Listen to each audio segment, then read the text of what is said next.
गांव के चाउमीन। गांव में चाउमीन का चलन अभी अच्छे से नहीं आया था, लेकिन सुरेश शहर से चाउमीन बनाना सीखकर गांव में ठेला लगाता है। अरे ये केचुआ है क्या भैया? कैसे खाया जाता है? अरे नहीं नहीं, ये चाउमीन है। चाउमीन शहर में खाया जाता है। कितने की दे रहे हो सुरेश? 10 रुपए की प्लेट भरकर। तभी वहां शहर से पढ़ा एक लड़का आता है।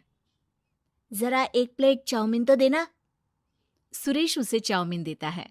उसे चाउमीन खाता देख गांव वाले भी उससे चाउमीन ले लेते हैं और खाने लगते हैं। अरे वाह सुरेश भैया, कमाल की बनाए हो। 2 प्लेट मेरे बच्चों के लिए भी पैक कर दो। बस फिर क्या था, सुरेश का ठेला लगता है और चाउमीन खरीदने वालों की लाइन लग जाती है। तभी वहां से गांव का साहूकार होकर गुजरता है। और ये क्या भीड़ लगी है? लगता है झगड़ा हो गया है गांव में। चलूं मैं अभी तो मजे ले लूं। अरे कहाँ है, इतनी भीड़ लगी है यहाँ? लड़ाई हो गई है क्या?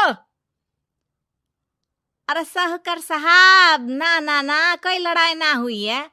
ये तो सुरेश की दुकान है चाउमीन की।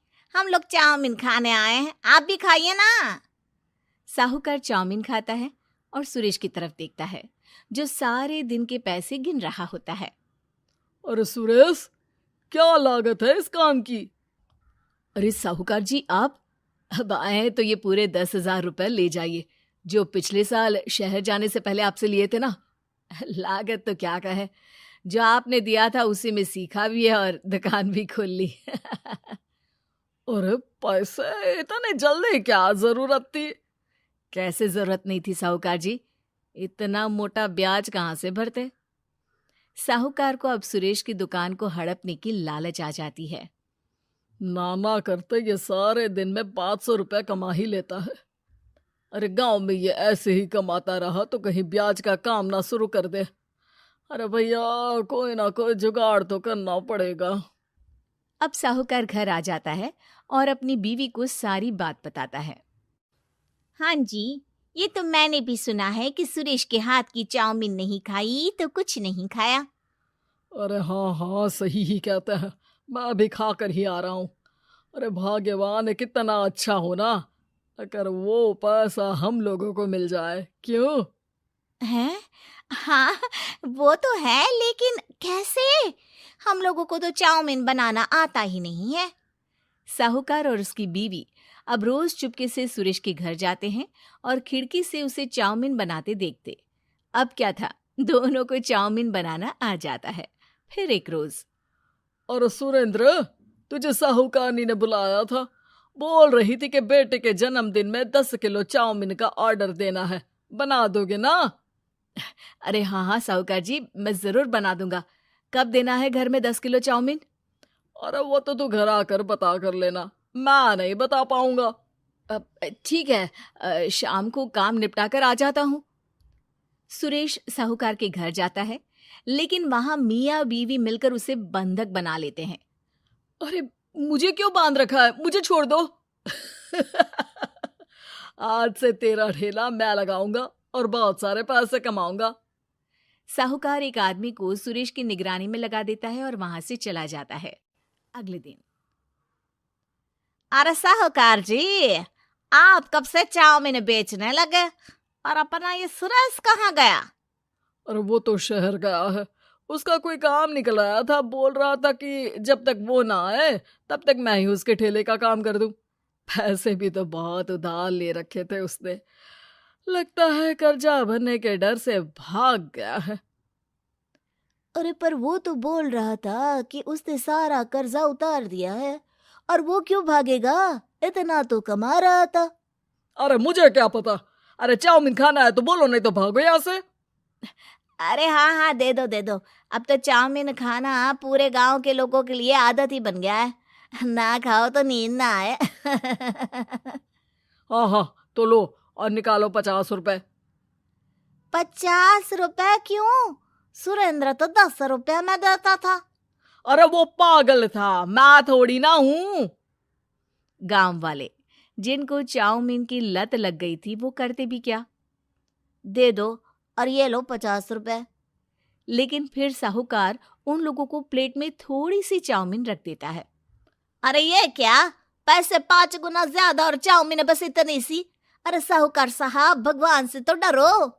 बस फिर क्या था, साहूकार की मन मर्जी चलने लग जाती है और गांव वाले करते भी क्या।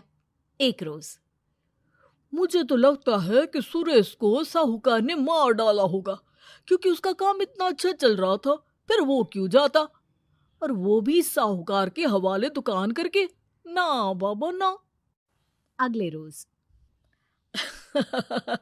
भाग्यवान, देखो तो जरा, इस सुरेश भी ना कितना पागल था। जिस काम से वो ज्यादा पैसे बना सकता था, उससे इतने कम पैसे छाप रहा था।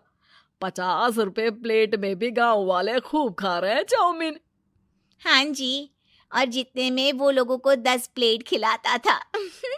भर भर कर हम लोग उतने में 20 प्लेट बना रहे हैं, क्यों जी?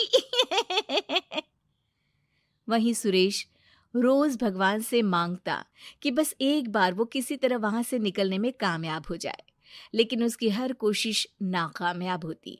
फिर एक दिन, अरे भाग्यवान, ऐसा कुछ करो कि चाउमीन बनाने का खर्चा आधा हो जाए, जिससे हम लोगों को और मुनाफा हो।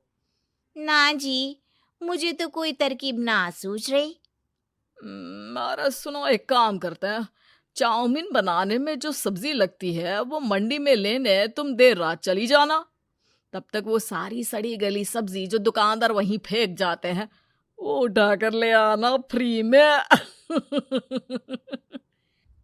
अरे वाह जी वाह, आप तो बहुत समझदार हैं जी। बीवी वैसा ही करती है, लेकिन अब लोग चाउमीन खाते तो मुंह बनाकर। फिर एक बार, अरे राम राम राम, ये पेट में दर्द काहे हो रहा है? आई, आई, आई, आई, आई। हाय रे हाय, मेरा भी पेट दर्द के मारे फटा जा रहा है। सभी को शक हो जाता है कि उन लोगों को चाउमीन खाने से ही ये बीमारी हो गई है। वहीं दूसरी तरफ जो आदमी सुरेश की निगरानी कर रहा था, वो सो रहा होता है और मौका देखकर सुरेश वहां से भाग जाता है। सुरेश गांव वालों के पास जाकर उन्हें सब कुछ बता देता है। बस अब क्या था, साहूकार के घर पुलिस पहुंच जाती है। चलो, तुमने गांव के लोगों को खराब सब्जी वाली चाउमीन खिलाकर बीमार किया और सुरेश को बंधक बनाया। तुम्हें इसीलिए हम गिरफ्तार कर रहे हैं। साहूकार को पुलिस ले जाती है और फिर अगले दिन से सुरेश का ठेला गांव के बाजार में लग जाता है, जहां अब पहले से ज्यादा भीड़ होती है।